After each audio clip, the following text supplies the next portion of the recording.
সহমর্মিতার বদলে দাম বাড়ানোর উৎসব চলছে ইফতার পণ্যে। চিনি, ছোলা, খেজুর, ফলমূল, বেগুন, শশা সহ যাবতীয় ইফতার সামগ্রীর দাম যেন আকাশচুম্বী। এমনকি শরবত তৈরির অন্যতম উপকরণ লেবু হালি প্রতি বিক্রি হচ্ছে ৬০ থেকে ৭০ টাকায়। অ্যান্টিঅক্সিডেন্ট ও ফ্লেভোনয়েড সমৃদ্ধ ফ্রেশ প্রিমিয়াম টি এক কাপে কাঁপিয়ে দিন। রোজাদারদের প্রতি সহমর্মিতা দেখাতে বিশ্বের মুসলিম প্রধান দেশগুলোতে চলছে দাম কমানোর প্রতিযোগিতা, কিন্তু বাংলাদেশে বরাবরই বিপরীত। অন্য যে কোনো সময়ের তুলনায় অস্থির এবারের ইফতারি বাজার।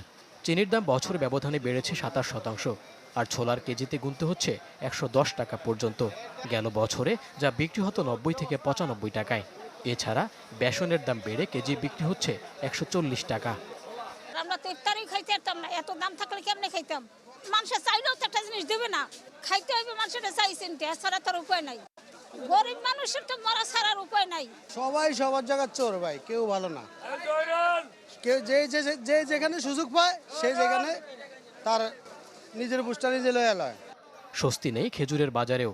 আগের বছর যে খেজুরের দাম ছিল ১৫০ টাকা কেজি, এবার তা ২২০ টাকা পর্যন্ত।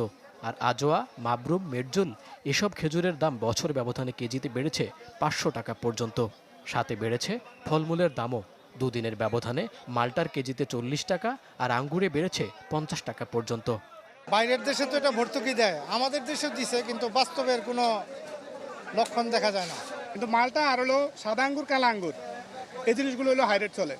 আমাদের তো ইনকাম আগের জায়গায় আছে, কিন্তু পণ্যের দাম যখন একটু বেশি তো একটু কাটছাট করাই তো লাগে। সপ্তাহ ব্যবধানে লেবুর হালি বেড়েছে ৪০ টাকা পর্যন্ত।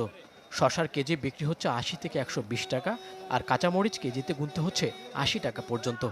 আপনি বেতন যা পান তার ফুল তো বোনাস পান না, হয়তো কিছু পান।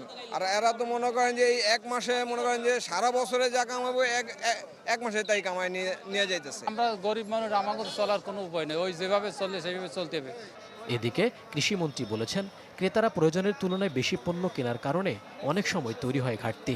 Attitude of the buyers, attitude of the sellers, তার মধ্যে যদি কমিউনিকেশন ভালো না থাকে তাহলে প্রাইস হাইকের প্রশ্নটাও হঠাৎ করে জাম্প করতে পারে। মইনুল হাসান, চ্যানেল 24, ঢাকা।